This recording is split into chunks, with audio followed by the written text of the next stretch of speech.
Hi everyone, welcome back to this become English champion YouTube channel. My name is Ankush. आज हम read कर रहे हैं द हिंदू न्यूज़पेपर और हमारी न्यूज़ होगी कोलकाता से। तो शुरू करते हैं वीडियो को। इसके अंदर काफ़ी अच्छे वर्ड मीनिंग आपको मिलेंगे, तो वीडियो को कंप्लीट देखिएगा और पसंद आई वीडियो तो कमेंट जरूर कीजिएगा। तो शुरू करते हैं वीडियो। सबसे पहले देखो हेडलाइन, 3 किल्ड, 3 लोग मारे गए इन वॉयलेंस, हिंसा में। कौन सी हिंसा? स्पार्क्ड, जो पैदा हुई, बाय वक्फ एक्ट, वक्फ एक्ट के द्वारा, इन वेस्ट बंगाल, पश्चिम बंगाल में। यहां पर आपको ये चीज सीखनी है। सबसे पहले देखो 3 जो है इसके साथ हम यहाँ पे लगा सकते हैं वर। अगर एक्यूरेट आपको टेंस के हिसाब से लिखना है, मतलब ग्रामेटिकली करेक्ट लिखना है, then you can write were before killed. 3 were killed, 3 मारे गए। अगर टेंस देखो तो 3 ऑब्जेक्ट है, किल्ड वर्ब की थर्ड फॉर्म वर लगा है, तो past indefinite tense, passive voice. फिर आगे ध्यान देना, 3 लोग तो मारे गए इन वॉयलेंस, हिंसा में। अब हिंसा की बात की जा रही है, कौन सी हिंसा? हम यहाँ पे एक और चीज ऐड करेंगे। यहाँ पे हम लिखते हैं दैट वॉज स्पार्क्ड, जो स्पार्क हुई। स्पार्क का मतलब आप जानते हो चिंगारी को बोलते हैं। तो स्पार्क से क्या होता है, पूरी आग लग जाती है। तो यहाँ पे पैदा होने से सेंस निकलेगा, मतलब वॉयलेंस जो पैदा हुई, ठीक है। तो स्पार्क इज पैदा होना। सो दैट वॉज स्पार्क्ड, जो पैदा हुई। यहाँ पे हमने यूज किया दैट, रिलेटिव प्रोनाउन यूज किया गया वॉयलेंस के लिए। और स्पार्क्ड यहाँ पे वर्ब की थर्ड फॉर्म की तरह काम करेगा। फिर वॉज लगा हुआ है, एडवांस्ड है तो दैट वॉज को उड़ा दिया। तो इस तरह से ये हमारी हेडलाइन। तो आप करें वर्ड मीनिंग याद। पहला है वॉयलेंस, हिंसा। दूसरा याद करेंगे स्पार्क, चिंगारी लगना, पैदा होना, किसी चीज़ का शुरू होना। तो कई सारी हिंदी निकल सकती हैं, बट आपको सेंस समझ में आ गई होगी। तो ये थी हमारी हेडलाइन। अब देखते हैं हमारी मेन न्यूज़। सबसे पहले आज ये इमेज के नीचे यहाँ पे लिखा है चार्ड रिमेन्स। बहुत अच्छा वर्ड है। इसमें रिमेन्स जो है ये नाउन का काम करेगा, चार्ड यहाँ पे काम करेगा एडजेक्टिव का। मतलब क्या होता है? चार्ड मीन्स जला हुआ। सिंपल भाषा में बोलोगे बर्न्ट, जला हुआ, चार्ड। रिमेन्स मतलब होता है हिंदी में अवशेष, जो रिमेनिंग पार्ट रह जाता है, बचा हुआ। जैसे आप इमेज में देख रहे हो, ये जो भी व्हीकल है इसको जला दिया, और जलने के बाद जो रह गया ढांचा उसको बोला है रिमेन्स, और चार्ड इज जला हुआ। तो जला हुआ अवशेष।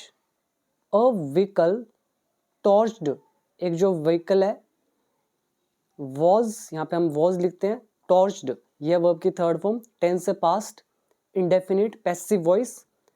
तो ये भी हमारा एक तरह से हेडलाइन का ही काम करता है, सब हेडिंग का। तो यहाँ पर भी हमने वॉज नहीं ऐड किया, बट ग्रामेटिकली यहाँ पे यूज होगा। तो एक व्हीकल जो है उसको टॉर्च कर दिया गया। टॉर्च का मतलब होता है जलाने से। ड्यूरिंग द प्रोटेस्ट, विरोध के दौरान। अगेंस्ट, किसके खिलाफ था protest? Against the Waqf amendment act, ये जो वक्फ सुधार या संशोधन एक्ट है इसके खिलाफ, इन मुर्शिदाबाद में ऑन सैटरडे को। इसमें कई सारे वर्ड आप याद कर सकते हो। देखो पहला तो आपने किया चार्ड रिमेन्स, जले हुए अवशेष। दूसरा आप याद कर सकते हैं टॉर्च, जो कि वर्ब है, मतलब जलाना। तीसरा याद करेंगे प्रोटेस्ट, ये प्रोटेस्ट नाउन का काम कर रहा है, मतलब विरोध। तीसरा याद कर सकते हैं अमेंडमेंट, हिंदी में बोलते हैं संशोधन या फिर सुधार। तो ये सारे इसके अंदर हुए वर्ड मीनिंग यूज, और ये सारे के सारे वर्ड्स मैंने अपनी पीडीएफ में अपडेट कर दिए हैं। द हिंदू वोकैबुलरी वाली पीडीएफ अभी 400 वर्ड तक अपडेट मैंने कर दिया है, ऐड कर दिया है कोर्स के अंदर। तो वहाँ से आप सारे वर्ड मीनिंग पढ़ लेना। ये जितने भी इसमें वर्ड आएंगे, पिछली वीडियोज़ में वर्ड आए या आने वाली फ्यूचर वाली वीडियोज़ में जितने वर्ड मीनिंग आएंगे अच्छे लेवल के, वो सारे इस पीडीएफ के अंदर ऐड होते चले जाएंगे। तो आप ज़रूर पढ़ना उस पीडीएफ को। तो वो पीडीएफ एक छोटा सा पार्ट है मेरे कोर्स का। तो अगर आप लोग इंग्लिश सीखना चाहते हैं तो आप मेरा कोर्स ज्वाइन कर सकते हैं। ऐप का नाम है become English champion, basic to advance level तक। बाकी आप देख लेना, 500 से ज़्यादा वीडियोज़ हैं। बाकी डिटेल आपके सामने लिखी हुई है। ऐप का नाम बिकम इंग्लिश चैंपियन। तो चलिए शुरू करते हैं हमारा पहला paragraph. 3 persons were killed. Killed हमारी verb की third form, 3 persons object, helping verb लगी है वर, तो 3 लोग मारे गए। अब यहाँ पे 3 लोगों की बात हो रही है, लोगों के लिए तो हम people यूज करते हैं, but here we used persons. So what is the logic behind it? Logic is whenever we have to talk about any exact number like 3 लोग, 4 लोग, 5 लोग, 10 लोग, so exact number जब भी आपके पास होगा you have to use persons instead of people. ये एक छोटा सा लॉजिक है। और जो औपचारिक तरीके से यानी कि ज़्यादा फॉर्मल वे से हम बात करते हैं तो people की जगह person का यूज़ करते हैं। So here we used 3 एक एग्जैक्ट नंबर है तो आप यूज़ करेंगे persons। तो 3 लोग मारे गए। ऑन सैटरडे को इन वेस्ट बंगाल्स, पश्चिम बंगाल के, यहाँ पे लगा है अपोस्ट्रोफ एस विच मीन्स काकी के, तो पश्चिम बंगाल के मुर्शिदाबाद डिस्ट्रिक्ट में। यहाँ तक क्लियर हो गया। आगे लगा हुआ है एज का यहाँ पर मतलब है क्योंकि, तो इतने लोग मारे गए एज क्योंकि प्रोटेस्ट जो विरोध है, ओवर मतलब को लेकर, किसको लेकर, द वक्फ अमेंडमेंट एक्ट, इस वक्फ संशोधन एक्ट को लेकर, तो वो प्रोटेस्ट टर्न्ड वॉयलेंट, वो हिंसक हो गए इन पार्ट्स ऑफ द स्टेट, राज्य के हिस्सों में।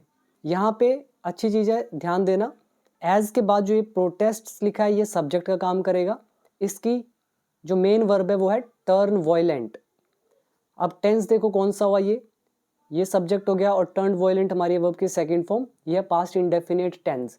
तो प्रोटेस्ट के बारे में एडिशनल इन्फॉर्मेशन देनी थी तो प्रोटेस्ट के साथ ही लिख दिया over the Waqf amendment act को लेकर। तो पूरी हिंदी देख लो, 3 लोग मारे गए सैटरडे को पश्चिम बंगाल के मुर्शिदाबाद डिस्ट्रिक्ट में क्योंकि विरोध वक्फ अमेंडमेंट एक्ट को लेकर हिंसक हो गया राज्य के हिस्सों में। तो इसमें हमने 3 रूल यूज किए, पहला पास्ट इंडेफिनिट टेंस, दूसरा एज कनेक्टर की तरह यूज किया जिसका यहाँ पे मतलब है क्योंकि, तीसरा हमने यूज किया पास्ट इंडेफिनिट जो कि है प्रोटेस्ट टर्न्ड वॉयलेंट।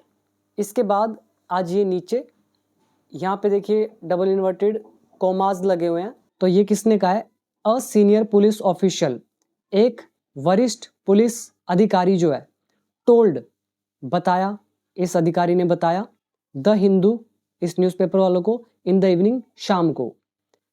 यहाँ पे टोल्ड मतलब बताना, सेकंड फॉर्म है पास्ट इंडेफिनिट टेंस, ऑफिशियल होते हैं अधिकारी और सीनियर की हिंदी होती है वरिष्ठ। तो क्या बताया, 2 डेथ्स हैव अकर्ड, 2 मौतें हुई हैं। यहाँ पे अकर आ रहा है, अकर का क्या मतलब होता है, घटित होना, अचानक से सामने आना। जैसे आप बोलते हैं ना an idea occurred to me, मुझे एक आइडिया आया, उसी तरह से यहाँ पे अचानक से मौत जो है उसके बारे में बात हो रही है कि 2 डेथ्स हैव अकर्ड, 2 मौतें हो चुकी है। टेंस है प्रेजेंट परफेक्ट टेंस, और ये प्रेजेंट परफेक्ट में क्यों लिखा है, क्योंकि अभी ये जो हिंसा है पूरी तरह से अभी बंद नहीं हुई, तो इसके आगे भी उभरने की संभावना है, पॉसिबिलिटी है। एंड जब भी पॉसिबिलिटी अटैच होती है सो हम ट्रांसलेट करते हैं ऐसी सिचुएशन में सेंटेंस को परफेक्ट टेंस में, नॉट इन पास्ट इंडेफिनिट। तो 2 मौतें हो चुकी है इन कम्युनल क्लैशेस, कम्युनल का मतलब होता है सांप्रदायिक, क्लैश का मतलब होता है मुठभेड़, झड़प, टकराव, लड़ाई, ठीक है। तो कम्युनल होता है सांप्रदायिक, जैसे हिंदू मुसलमान को मार रहे हैं, मुस्लिम हिंदू को मार रहे हैं, सिख किसी और को मार रहे हैं, वो किसी और को मार रहे हैं, इस तरह से सांप्रदायिक दंगे हो जाते हैं, तो उसमें, ठीक है। आगे लिखा है 1 पर्सन, एक व्यक्ति, फिर यहाँ कोमा लगा दिया यहाँ से लेके यहाँ तक, तो 1 person succumbed to injuries today, बहुत प्यारा वर्ड है, इसको ध्यान देना, ये हमने एक लेसन भी किया हुआ है। succumb to का मतलब होता है जब आप मौत के सामने घुटने टेक देते हो, जब आप हार मान लेते हो तब आप यूज करते हैं succumb to। यहाँ पे 1 पर्सन सब्जेक्ट का काम करेगा, succumb to यहाँ पे सेकंड फॉर्म है, सो पास्ट इंडेफिनिट टेंस। तो एक व्यक्ति ने मौत के आगे घुटने टेक दिए आज। कौन व्यक्ति, कोमा लगा के बता रहे हैं, इंजर्ड जो घायल हुआ, इन फ्राइडेज फायरिंग शुक्रवार की गोलीबारी में, इन सूती में, ये कोई जगह है सूती यहाँ पे। तो यहाँ तक अच्छे से क्लियर हुआ, काफ़ी अच्छे वर्ड आपने अभी तक कर लिए, जैसे कि प्रोटेस्ट किया, विरोध, टर्न वॉयलेंट हो गया, हिंसक हो जाना वर्ब है। कम्युनल हो गया सांप्रदायिक। क्लैशेस का मतलब हो गया झड़प, टकराव, झगड़ा, लड़ाई। और स्कम टू का मतलब हो गया घुटने टेक देना मौत के आगे या उससे हार मान लेना। नेक्स्ट है इसके बाद अ फादर एंड सन, एक पिता और पुत्र। हर गोविंद दास एंड चंदन दास, तो ये इनके नाम बता दिए दोनों के। तो ये फादर और जो सन है वर हैक्ड टू डेथ, तो इनकी काट काट कर हत्या कर दी गई, अलेजिडली कथित तौर पर। ये ऑब्जेक्ट का काम करेंगे। हैक टू डेथ यहाँ पे वर्ब की थर्ड फॉर्म। ये हमारा लेसन यूज हुआ टू डेथ वाला, अलग अलग तरह से लोग मरते हैं, जैसे लाठी मार मार के मार देना, क्लब टू डेथ, काट काट के मार देना, हैक टू डेथ, पत्थर मार मार के मार देना, स्टोन टू डेथ। ऐसे ही और भी बहुत सारे वर्ड होते हैं जैसे कि स्ट्रैंगल्ड टू डेथ या hanged to death, bludgeoned to death. ठीक है, और भी बहुत सारे मैंने लेसन में कवर किए हुए हैं।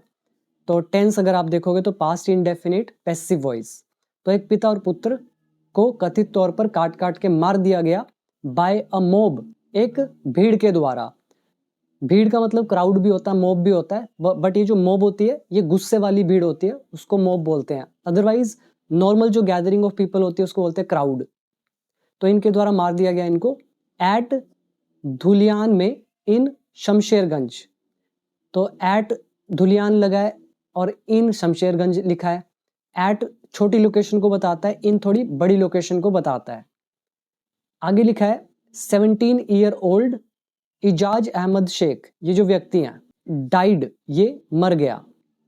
ये जो है ये सारा सब्जेक्ट, इसकी मेन वर्ब है die, second form died, past indefinite tense. तो ये मर गया ऑन सैटरडे को। अब यहाँ पे कॉमा डाल के एडिशनल इंफॉर्मेशन दे रहे हैं, तो हमने यूज कर दिया हु रिलेटिव प्रोनाउन। तो 17 साल का Ijaz Ahmed Sheikh, who was hit by a bullet, जिसको गोली लगी, इन पुलिस फायरिंग, पुलिस गोलीबारी में, इन सूती में ऑन फ्राइडे को, तो वो मर गया। यहाँ पर हु जो है रिलेटिव प्रोनाउन है, यूज किया गया है इस व्यक्ति के लिए, और हु यहाँ पे ऑब्जेक्ट का भी काम करेगा। फिर हेल्पिंग वर्ब लगा दी वॉज, हिट यहाँ पे वर्ब की थर्ड फॉर्म, तो past indefinite tense passive voice. Hit by a bullet मतलब गोली लगना, उसने तो नहीं मारी, उसको तो लगी है, तो पैसिव वॉइस हुआ। ठीक है, तो ये हमारा हो गया नेक्स्ट सेंटेंस। यहाँ पे वर्ड मीनिंग आप देख सकते हैं।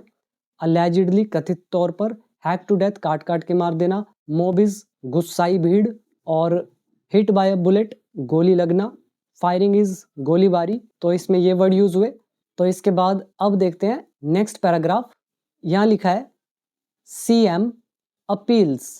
सीएम जो है इसने अपील करी, अपील आप जानते हो, ये वर्ब की फर्स्ट फॉर्म है हमारी, एस लगा है। अपील मतलब आग्रह करना, विनती करना, रिक्वेस्ट करना, अर्ज करना। ठीक है, अपील करी फॉर पीस, शांति की। नीचे लिखा है अर्जिंग काम, मतलब शांति का आग्रह करते हुए, शांति की रिक्वेस्ट करते हुए, शांति की अपील करते हुए। अर्ज का मतलब भी होता है एक तरह से अपील करना, ये दोनों एक दूसरे के सिनोनिम्स है। आग्रह करना, विनती करना, रिक्वेस्ट करना एक ही बात है। सो अर्जिंग काम, काम मतलब शांति, शांति का आग्रह करते हुए चीफ मिनिस्टर ममता बनर्जी जो है स्टेटेड, इन्होंने कहा, स्टेट मतलब कहना, पास्ट इंडेफिनिट टेंस, इन्होंने कहा दैट की द वक्फ एक्ट 2025 जो है वुड नॉट बी एनफोर्स्ड, तो इसको लागू नहीं किया जाएगा इन वेस्ट बंगाल, पश्चिम बंगाल में। उन्होंने कहा होगा विल नॉट बी, लेकिन ये हमारा नरेशन का कॉन्सेप्ट है, पास्ट की बात हो रही है, तो हमने विल का कर दिया वुड। और ये हमारा पैसिव वॉइस भी है, वुड बी प्लस वर्ब की थर्ड फॉर्म। एनफोर्स का मतलब होता है जबरदस्ती लागू करना। तो कह रहे हैं कि ये जो वक्फ अमेंडमेंट एक्ट 2025 है वुड नॉट बी एनफोर्स्ड, इसको जबरदस्ती लागू नहीं किया जाएगा पश्चिम बंगाल में। तो वर्ड याद करेंगे अर्ज, आग्रह करना, रिक्वेस्ट करना, विनती करना, अपील का भी वही मतलब है, इसमें बस यही है। अभी देखते हैं नेक्स्ट। यहाँ पे लगा हुआ है डबल इन्वर्टेड कोमाज, ये लगे हैं यहाँ तक। तो ये किसने कहा है, Miss Banerjee said, Miss Banerjee ने कहा on social media, social media पर क्या बोला, रिमेंबर याद रखो, we did not make the law, हमने कानून नहीं बनाया, पास्ट इंडेफिनिट टेंस नेगेटिव है, हमने कानून नहीं बनाया, that many are agitating against, जिसका कई लोग विरोध कर रहे हैं। यहाँ पर that is a relative pronoun use किया गया है लॉ के लिए, इस कानून के लिए, कि भाई हमने कानून नहीं बनाया। और कौन सा कानून? That many are agitating against, जिसका कई लोग विरोध कर रहे हैं। मैनी का यहाँ पे मतलब ज्यादा लोगों से है, एजिटेट का मतलब आंदोलन करने से है, विरोध करने से है, ठीक है। एजिटेट अच्छा वर्ड है, आंदोलन करना, और अगेंस्ट मतलब के विरुद्ध। तो याद रखो, हमने ये कानून नहीं बनाया जिसका लोग विरोध कर रहे हैं या जिसके खिलाफ आंदोलन कर रहे हैं। तो एजिटेट अगेंस्ट, के खिलाफ आंदोलन करना। तो ये वो कह रही है। आगे इन्होंने कहा द लॉ वॉज मेड, कानून बनाया गया, पास्ट इंडेफिनिट टेंस, किसके द्वारा? बाय द सेंट्रल गवर्नमेंट, केंद्र सरकार के द्वारा।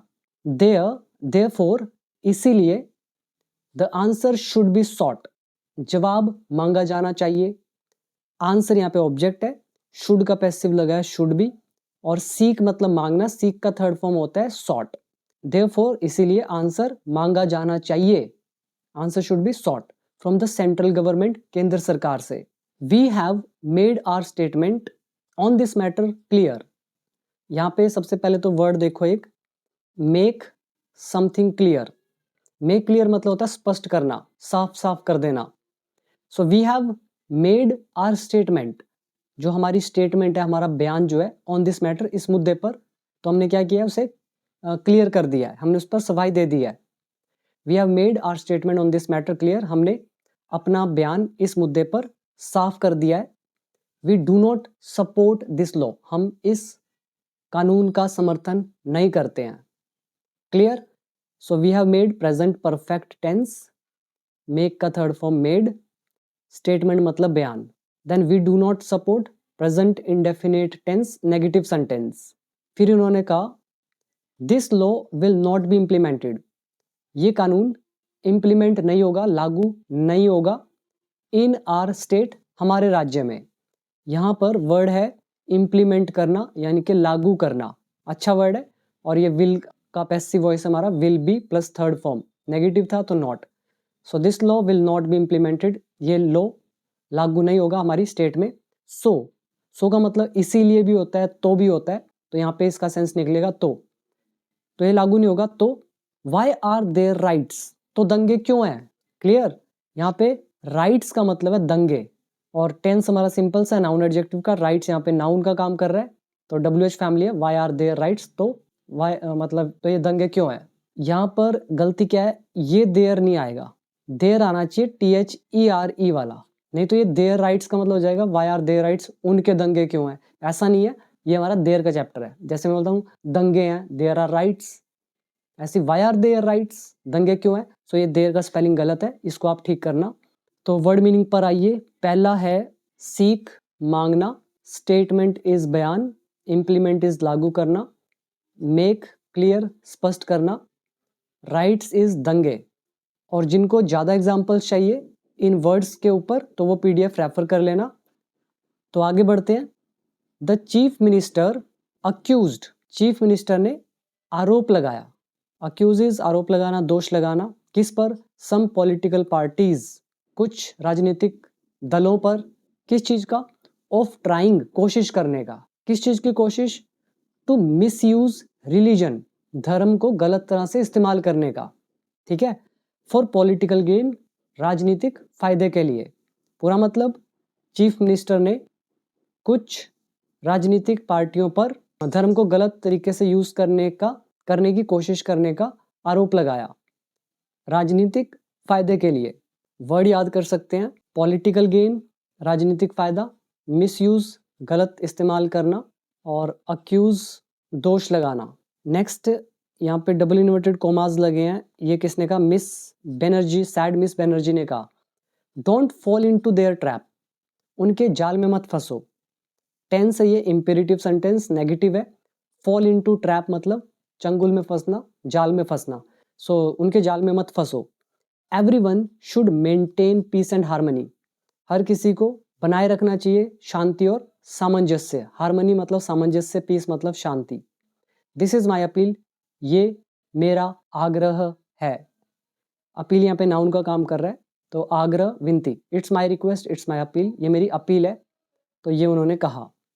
वर्ड मीनिंग याद करेंगे, पहला फॉल इनटू ट्रैप, चंगुल में फंसना, जाल में फंसना। हार्मनी सामंजस्य, अपील, आग्रह। बाकी सिंपल है। अभी बढ़ते हैं नेक्स्ट पैराग्राफ की तरफ। इसके बाद आगे है मीनवाइल, इस बीच या इतने में या तब तक, द कैलकटा हाई कोर्ट, ये जो कैलकटा उच्च न्यायालय है, इसने डायरेक्टेड, निर्देश दिया। ये सब्जेक्ट है, ये वर्ब की सेकंड फॉर्म, तो पास्ट इंडेफिनिट टेंस, तो इसने निर्देश दिया द डिप्लॉयमेंट, तैनाती का। डिप्लॉयमेंट यहाँ पे नाउन का काम कर रहा है, जिसका मतलब होता है तैनाती, और वर्ब होती है डिप्लॉय। जैसे आर्मी को बॉर्डर पे तैनात करते हैं, तो वहीं से बना डिप्लॉय से डिप्लॉयमेंट। तो हाई कोर्ट ने भी निर्देश दिया है तैनाती का। किसकी तैनाती का? Of the central armed police forces की। भाई ये जो फोर्स है पुलिस फोर्स, इसको तैनात कर दिया जाए in the violence hit areas में। वायलेंस हिट एरिया हो गए हिंसा प्रभावित क्षेत्र। वायलेंस हिट एडजेक्टिव का काम करेगा, मतलब हो गया हिंसा से जो हिट हुए हैं, जो प्रभावित हुए हैं। और कहाँ पर? ऑफ मुर्शिदाबाद, तो मुर्शिदाबाद के हिंसा प्रभावित क्षेत्रों में सेंट्रल आर्म्ड पुलिस फोर्सेस की तैनाती का निर्देश दिया हाई कोर्ट ने। वर्ड मीनिंग याद करेंगे, डायरेक्ट, निर्देश देना, जैसे फिल्म डायरेक्टर में तो दिशा देता है उनको क्या क्या करना है, ऐसे ही डिप्लॉयमेंट आ गया तैनाती, और वायलेंस इट इज हिंसा प्रभावित। अब आगे देखते हैं अ डिवीजन बेंच, ये जो डिवीजन बेंच है किसकी? ऑफ जस्टिसेस, न्यायमूर्तियों की। बेंच मतलब पीठ, कौन कौन? सोमेन सैन एंड राजा बसु चौधरी, इनकी। तो इन्होंने सैड, कहा, दैट की, क्या बोला? The high court could not close it's eyes, वो अपनी आंखें बंद नहीं कर सकती है। यहाँ पे कैन का हमने कर दिया कुड, क्योंकि पास्ट के साथ जुड़ा हुआ है, तो वो अपनी आंखें बंद नहीं कर सकती है हाई कोर्ट। किस चीज को लेकर? टू द डेवलपमेंट्स, डेवलपमेंट्स को लेकर। अब ये जो वर्ड है ना डेवलपमेंट, बहुत सारे लोगों को लगेगा कि ये विकास की बात हो रही है, लेकिन विकास उन्नति का मतलब होता है डेवलपमेंट। लेकिन यहाँ पे जब हम एस लगा देते हैं तो ये हमारा हिंदी निकलता है घटनाक्रम। याद रखना, ये जो घटनाक्रम चल रहा है, तो इसको लेकर कह रहे हैं हम आंखें बंद नहीं कर सकते हैं, राइट? तो ये याद रखना। आई थिंक ये वर्ड पहले भी 2 बार आ चुका है, इस न्यूज़ में नहीं, मतलब दूसरी न्यूज़ के अंदर, तो आपके सामने है कि किस तरह से यूज़ होता है। तो कह रहे हैं ये जो भी घटनाक्रम है, इनको लेके आंखें बंद नहीं कर सकता हाई कोर्ट। और कौन सी डेवलपमेंट्स, कौन सी घटनाक्रम? That had been brought before the court, जो पेश की गई है कोर्ट के समक्ष। तो हमने बोला पेश की गई हैं, दैट हैव बीन ब्रॉट। अब यहाँ पे हैव बीन का कर दिया हैड बीन, क्योंकि उससे पहले लगा हुआ है पास्ट का टेंस। और ब्रिंग मतलब लाना, और यहाँ पे पेश करने से है, और बिफोर द कोर्ट, कोर्ट के सामने। वर्ड याद करेंगे, बेंच मतलब पीठ, जस्टिस मतलब न्यायमूर्ति, न्याय करने वाले, डेवलपमेंट्स इज घटनाक्रम, और दैट यहाँ पर रिलेटिव प्रोनाउन ने यूज किया गया डेवलपमेंट्स के लिए। इसके बाद हमारा last paragraph, the special division bench, ये जो स्पेशल डिवीजन बेंच है, हर्ड, इन्होंने सुनवाई करी, अ पिटीशन, एक याचिका की। कौन सी याचिका? फाइल्ड, जो दाखिल की गई। यहाँ फाइल्ड से पहले हम पिटीशन के बारे में एडिशनल इंफॉर्मेशन देने के लिए लिख सकते हैं विच वॉज फाइल्ड, जो फाइल की गई, दाखिल की गई। तो यहाँ पे विच रिलेटिव प्रोनाउन यूज कर सकते हो या दैट यूज कर सकते हो। और यहाँ पे फाइल्ड वर्ब की थर्ड फॉर्म है। एडवांस्ड में विच वॉज दैट वॉज को उड़ा दिया, सीधा लिख दिया। कौन सी पिटीशन? फाइल्ड, जो दाखिल की गई by the leader of the opposition, विपक्ष के नेता के द्वारा। कहाँ पे? In the state assembly, Shubhendu Adhikari के अंदर, ऑन सैटरडे को। वाइल, जबकि, the high court was on vacation, जबकि हाई कोर्ट छुट्टी पर था। क्लियर हुआ? यहाँ पे वर्ड मीनिंग याद करें। और उससे पहले अगर आप में से जो भी इंटरेस्टेड इंग्लिश सीखने के लिए बेसिक से एडवांस्ड लेवल तक सारी ग्रामर होगी उसमें, एडवांस स्ट्रक्चर्स बिल्कुल सारे होंगे, तो उनको सीखिए, वोकैबुलरी इंप्रूव कीजिए, स्पोकन इंग्लिश जो 30 डेज चैलेंज है उसको कीजिए, तो फिर आपकी इंग्लिश जो होगी वो नेक्स्ट लेवल की हो जाएगी। फिर आप मुझे बताइएगा इंप्रूवमेंट हुई या नहीं। तो ऐप डाउनलोड कर लेना, बिकम इंग्लिश चैंपियन। 1 ईयर का कोर्स है 799 का, और लाइफ टाइम का है 4999 का। तो जो भी आपको ठीक लगे आप ज्वाइन कर सकते हो। लेकिन आप लाइफ टाइम ही करना, बिकॉज बहुत सारे लोग 1 ईयर ज्वाइन कर लेते हैं, उसके बाद जब उनका 1 साल पूरा हो जाता है फिर वो बोलते हैं कि भी लाइफ टाइम हमारा कन्वर्ट कर दो, उसके पैसे उसमें से डिडक्ट कर लो। देखो ऐसे मत करा करो, आप एक बार डिसाइड करो आपको क्या करना है, क्योंकि मुझे अच्छे से पता है कि जो 1 ईयर लाइफ टाइम का कोर्स है वही सबसे सूटेबल है, तो आप उसको ज्वाइन करके सीख सकते हो, बाकी आपकी मर्जी। तो अभी वर्ड मीनिंग देखो इसमें, पिटीशन इज याचिका, हियर यहाँ पे मतलब सुनवाई करने से है, फाइल इज दाखिल करना, लीडर मतलब नेता, ओपोजिशन मतलब विपक्ष, वाइल कंजंक्शन है जिसका मतलब है जबकि, वेकेशन मतलब हो गया छुट्टी। तो अभी आप इसको रीड करें और इसमें जितने वर्ड मीनिंग है उनका जो भी एग्जाम्पल्स हैं वो सारे पीडीएफ के अंदर ऐड हो चुके हैं द हिंदू वोकैबुलरी में। कोर्स के अंदर देखना वर्ड्स मीनिंग के फोल्डर में, तो पूरी पीडीएफ आपको दी है, तो उसे पढ़ें और रिवाइज करें। अभी दीजिए इजाज़त, मिलते हैं अगली वीडियो में। Thank you so much.